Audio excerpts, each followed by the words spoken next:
வணக்கம் நண்பர்களே. சமீபத்தில் கரூரில் ஒரு கட்சி மாநாட்டில் 40 பேர்கிட்ட கூட்ட நெரிசலில் சிக்கி உயிரிழந்திருக்காங்க. அதுக்கு முதல்ல என்னுடைய ஆழ்ந்த அனுதாபங்களை தெரிவிச்சுக்கிறேன். இப்போ இதே மாதிரி ஆர்சிபி ஒரு செலிப்ரேஷன் அப்போ நடந்துச்சு, கும்பமேளால் நடந்துச்சு, அப்பப்போ ஏதாவது ஒரு ஃப்ளைட் ஷோ அதில் நடக்குது, இது மாதிரி நடந்துகிட்டே இருக்கு. இந்த மாதிரி ஒரு கூட்ட நெரிசலில் நீங்கள் மாட்டிக்கிட்டா எப்படி நம்ம தப்பிக்கிறது, அதை பற்றி தான் நம்ம இன்னைக்கு காணொலியில் பார்க்க போகிறோம். முதல் விஷயம், இந்த மாதிரி கூட்டம் அதிக அளவில் வரும் அப்படின்னு நீங்கள் எதிர்பார்த்தீங்க அப்படின்னா கட்டாயம் அந்த இடத்துக்கு போகிறது தவிருங்க. அதுதான் என்னுடைய முதல் அட்வைஸ். ஏன்னா அது போகாம இருந்தாவே ஏகப்பட்ட பெனிஃபிட்ஸ் நமக்கு நடக்கும். ரெண்டாவது, முக்கியமா குழந்தைங்க, பெண்கள் இவங்க அந்த மாதிரி கூட்டம் அதிகமா எதிர்பார்க்கக்கூடிய இடங்களுக்கு கூட்டிட்டு போகாதுங்க. அது மாதிரி மாட்டிக்கிட்டீங்க என்ன பண்றது, ஒரு எளிய 5 டிப்ஸ் சொல்றேன் பாத்துங்க. முதல்ல, உங்களை ஒருத்தரோடு ஒருத்தர் உடம்பு ஒட்டாம டச் ஆகாம ஒரு இடத்துல இருக்கீங்க அப்படின்னா கம்ஃபர்டபுளா இருக்கீங்கன்னு அர்த்தம். ஒரு சதுர மீட்டர்ல ஒரு 3 பேர் அந்த மாதிரி இருக்கீங்கன்னு அர்த்தம். பட் ஒருத்தர் ஒட்டிக்கிட்டு நிக்கிறாங்க அப்படின்னாவே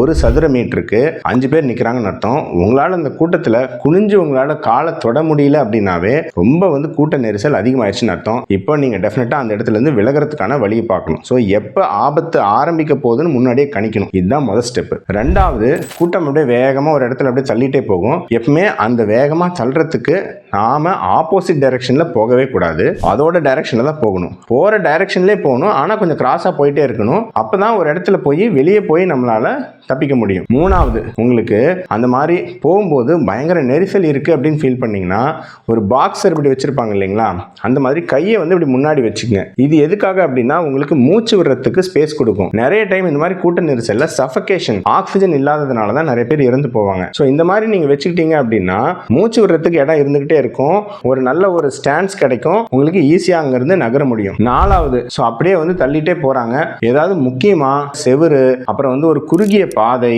அப்புறம் கதவு, இந்த மாதிரி இடத்துக்கு உடனடியாக போய் மாட்டிக்காதீங்க. அங்கதான் சஃபகேஷன் ஆகிறதுக்கு மிக அதிகம். அஞ்சாவது, முடிஞ்ச வரைக்கும் விழாம பாத்துக்குங்க. அப்படி விழுந்துட்டீங்க அப்படின்னா அப்படியே நேரா மேல படுத்துட்டீங்கன்னா மேரி மிதிச்சிருவாங்க. அதுல தான் நுரையீரல் இன்ஜுரி ஆகி நிறைய பேர் இறந்து போயிருவாங்க. அப்படி தவறி விழுந்துட்டா உடனடியே எந்திரிக்க ட்ரை பண்ணுங்க. அப்படி முடியலன்னா குழந்தை கருவுக்குள்ள படுத்திருக்கும் அந்த பொசிஷன், ஒரு பக்கவாட்டுல அப்படியே நம்ம கையை காலை குறுக்கி நம்மளுடைய கையும் நம்ம செஸ்ட்டுக்கு பாதுகாப்பா, ஒரு கை தலைக்கு பாதுகாப்பா வச்சுட்டு அப்படியே பக்கவாட்டுல கொஞ்ச படுத்துக்குங்க. அப்படியே யாராவது மிதிச்சாலும் நமக்கு ஆபத்து எல்லாம் பார்த்துக்கலாம். அப்புறம் கூட்டம் கொஞ்சம் நகர்ந்தோடனே இமிடியேட்டா அந்த இடத்துல இருந்து எந்திரிச்சிடணும். பண்ணிட்டு அகைன் டயகனலா போற டைரக்ஷன்லயே ஆனா கொஞ்சம் கிராஸா போய் அதுல இருந்து சீக்கிரம் வெளியே வரதுக்கான பார்க்கணும். அப்படி ஏதாவது ஒரு வண்டி அல்லது ஏதாவது ஒரு செவரு மாதிரிலாம் ஏதாவது இருக்குன்னா அதுல ஏறி நம்ம எஸ்கேப் ஆக பார்க்கலாம். ஸோ இந்த விதிமுறைகள் நீங்க கடைபிடிச்சீங்கன்னா ஒரு கூட்ட நெரிசல்ல தெரியாத விதமா நீங்க மாட்டிக்கிட்டீங்கன்னா கட்டாயம் அங்கிருந்து உயிர் பிழைக்க முடியும். கட்டாயம் இந்த தகவலை நண்பர்களுக்கு பகிருங்க.